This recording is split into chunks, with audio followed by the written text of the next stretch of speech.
அட்டகாசமான சுவையில் ஒரு சிம்பிளான குருமா ரெசிபி தாங்க பார்க்க போகிறோம். வீட்டில் எந்த காய்கறியும் இல்லாதப்போ இது போல் ஒரு சிம்பிளான ரெசிபியை பண்ணி பாருங்களேன். சப்பாத்தி, பரோட்டா, இட்லி, தோசைக்கு கூட இது வேறு லெவலில் இருக்கும். ரொம்பவே டேஸ்டியாக ஒரு 10 நிமிஷத்தில் செஞ்சு முடிச்சிடலாம். வீடியோக்கு ஒரு லைக் கொடுத்துட்டு வாங்க, எப்படி செய்யுதுன்னு பார்க்கலாம். குக்கரில் ஒரு 2 டேபிள் ஸ்பூன் அளவுக்கு எண்ணெய் சேர்த்துக்கோங்க. எண்ணெய் காஞ்ச பிறகு 2 பிரிஞ்சி இலை சேர்த்துக்கலாம். இது கூடவே பட்டை வகைகள்லாம் சேர்த்துங்க. 2 பட்டை, 3 ஏலக்காய், 4 கிராம்பு சேர்த்துட்டு கொஞ்சமாக கல்பாசி கண்டிப்பாக சேர்த்துக்கோங்க. அப்போ தான் குருமா வேறு லெவல் டேஸ்ட்டில் கிடைக்கும்.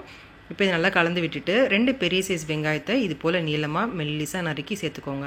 சேர்த்துட்டு மிதமான தீயில வச்சுட்டு வெங்காயம் நல்லா வதங்கி வரணும். கண்ணாடி பதம் வர வரைக்கும் பொறுமையாக நல்லா வதக்கி விட்டுக்கோங்க. பாருங்கள், இந்த அளவுக்கு நல்ல நிறம் மாறி வரணும், கருகிடவும் கூடாது.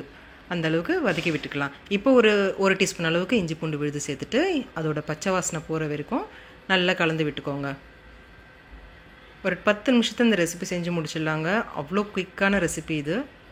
இது நல்லா கலந்து விட்டுட்டு இப்போ 2 பெரிய சைஸ் தக்காளி எடுத்துருக்கேங்க. நல்லா பழுத்த தக்காளியாக சேர்த்துக்கோங்க. குட்டி குட்டியாக கட் பண்ணிவிட்டு சேர்த்துட்டு தக்காளி நல்லா குழஞ்சி வரணும்னு கிடையாது.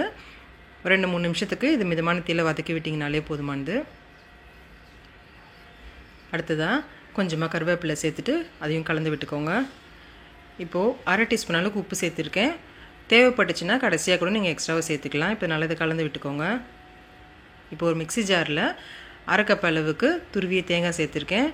4 பச்சை மிளகாய் காரத்துக்கு சேர்த்துக்கோங்க. இந்த ரெசிபிக்கு காரத்துக்கு பச்சை மிளகாய் மட்டும்தான், அதனால் தேவைன்னா எக்ஸ்ட்ரா கூட நீங்கள் சேர்த்துக்கலாம். அடுத்ததாக இது கூட 1 டேபிள் ஸ்பூன் அளவுக்கு பொட்டுக்கடலை சேர்த்துக்கோங்க.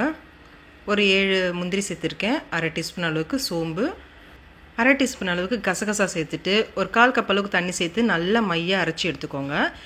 இப்போ வெங்காயம் தக்காளி நல்லா வதங்கி வந்துடுச்சு பாருங்கள். இப்போ இந்த ஸ்டேஜில் நம்ம அரைச்சி வச்சுருக்க தேங்காய் விழுதை சேர்த்துக்கலாம். அடுத்ததாக இது கூட 1/2 டீஸ்பூன் அளவுக்கு கரம் மசாலா சேர்த்துக்கோங்க. சேர்த்துட்டு இப்போ இதுக்கு தேவையான அளவுக்கு தண்ணி சேர்த்துக்கோங்க. நான் 3 கப் அளவுக்கு தண்ணி சேர்த்துருக்கேன். சேர்த்துட்டு இது நல்லா கலந்து விடுங்க. அதிகமாக எந்த ஒரு மசாலா ஐட்டம்ஸும் தேவையில்லைங்க. இதுக்கு சிம்பிளான ஒரு குருமா ரெசிபி. இது நல்லா கலந்து விட்டுட்டு குக்கர் மூடி வச்சிடலாம். ஒரு 2 விசில் வரட்டும். 2 விசில் வந்த பிறகு பாருங்கள், நல்ல மணமான ஒரு குருமா ரெசிபி ரெடிங்க. வீடு ஃபுல்லாக மணக்கும், அவ்வளோ ருசியாக இருக்கும் இந்த குருமா. மிஸ் பண்ணாமல் ட்ரை பண்ணுங்கள். பொடியை நறுக்கின கொத்தமல்லி தூவிட்டு நல்லா கலந்து விட்டு இறக்கி சப்பாத்தி, பரோட்டாக்கெலாம் சர்வ் பண்ணிங்கன்னா வேறு லெவலில் இருக்கும். கண்டிப்பாக அந்த ரெசிபி ட்ரை பண்ணி பார்த்துட்டு எப்படி இருந்துச்சுன்னு சொல்லுங்கள். உங்களுக்கு இந்த வீடியோ பிடிச்சிருந்துச்சின்னா லைக் பண்ணுங்கள். உங்கள் ஃப்ரெண்ட்ஸ் அண்ட் ஃபேமிலி கூட நிறைய ஷேர் பண்ணிக்கோங்க. அப்படியே அம்மாடி கிச்சனுக்கு சப்ஸ்கிரைப் பண்ணிக்கோங்க. பக்கத்தில் இருக்க பெல் பட்டனையும் ப்ரெஸ் பண்ணிக்கோங்க. Thank you friends.